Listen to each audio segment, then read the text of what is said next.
Labas rytas, Trakai, mano vardas yra Lawrence. This is day 2 or dos, vienas du, yep, of visiting Lithuania. And today, where I'm going right now is that I'm on my way to Trakai. Yep, I'll be taking the train from Vilnius on my way to Trakai, as you could tell from the magic cap of Lietuva, or let's say Lithuania, yeah, that's right. And also wearing a pair of sunglasses in case the sun gets very bright, because the power of solar. Yep, the power of solar. And so, on our way to Trakai. Yep, on our way to the train station called Geležinkelių stotis. Further ahead. Well, it's where I'm heading right now, actually, yes. And so, on my way to catch a train to Trakai. This is a brand new adventure.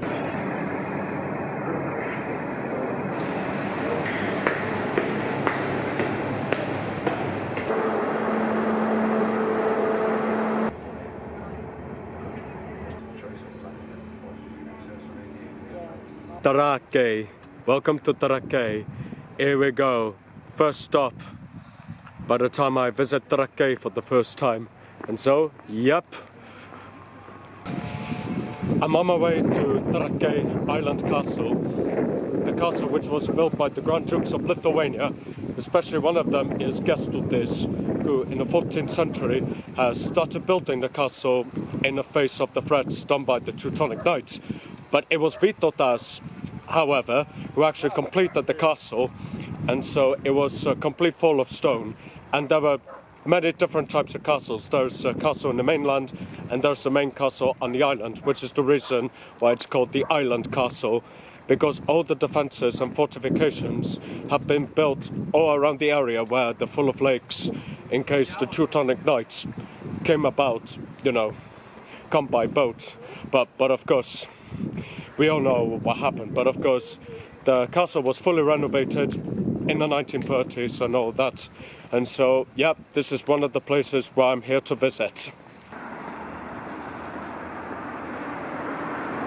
In case you have noticed, all of these houses here are all made of wood. They're full timbered wood. This is a very typical Trakai houses built, since the 16th century, and it's been built to this day. But of course, Trakai has its own style. Well, it's not just Trakai, it's the whole of Lithuania. And look, this is the island castle I'm talking about. We're here right now, somewhere, and then the island castle's just over there. And then, yep, this is where we're going. Authentic, isn't it? Trakai, 1923. That was 100 years ago. You could see the full black and white pictures of Trakai back in 1923. Yep.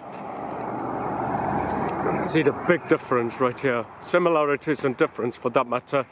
What I like about this place is that there are trees along the road where the timbered houses are. Although you do see some concrete buildings over there. That's because you see established buildings. Here we go. I love Trakai. Here we go. We're getting very close to the center. That's where we're going.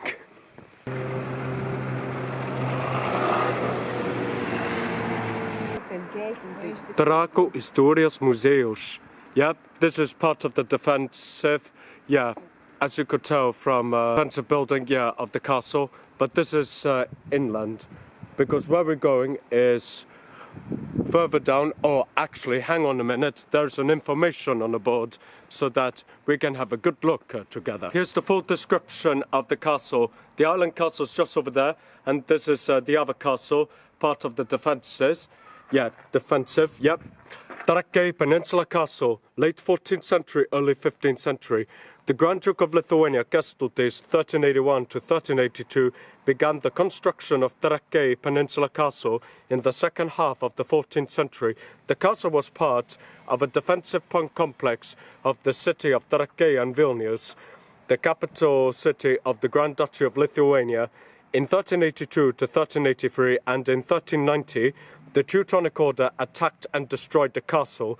In 1422, the Grand Duke of Lithuania, Vytautas, from 1392 until 1430, reconstructed the castle. He built a front part of the caste, erected a defensive wall around the Aukų Sacrifice Hill and started construction of building there. The two-wall defensive complex of the castle covered a total of 4 hectares and had 11 towers of different height. A fosse filled with water separated the castle from the city. A 10-meter-tall defensive wall with 7 towers protected the front courtyard situated in the southern part of the castle. Yep, as you could tell, yep, here we go. And you can tell that there is a reconstruction of medieval knights fighting, not just medieval knights, but Lithuanians fighting against the Teutonic Order. You see ballistas.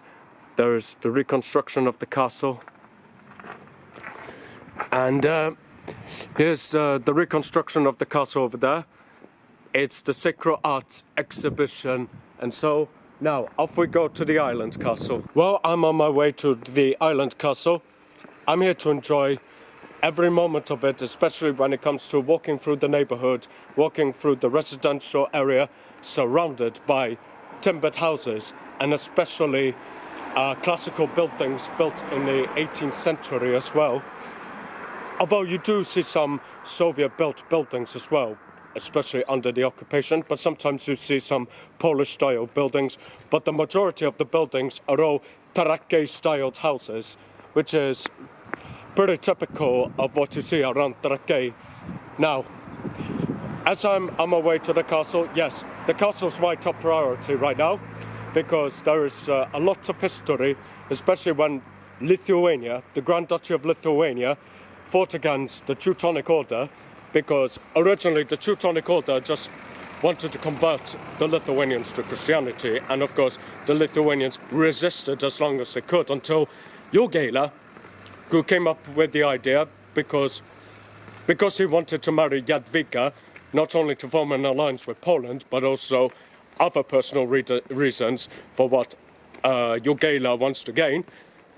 So he decided to convert Lithuania to Christianity by inviting the Polish bishops to convert the Lithuanians to Christianity.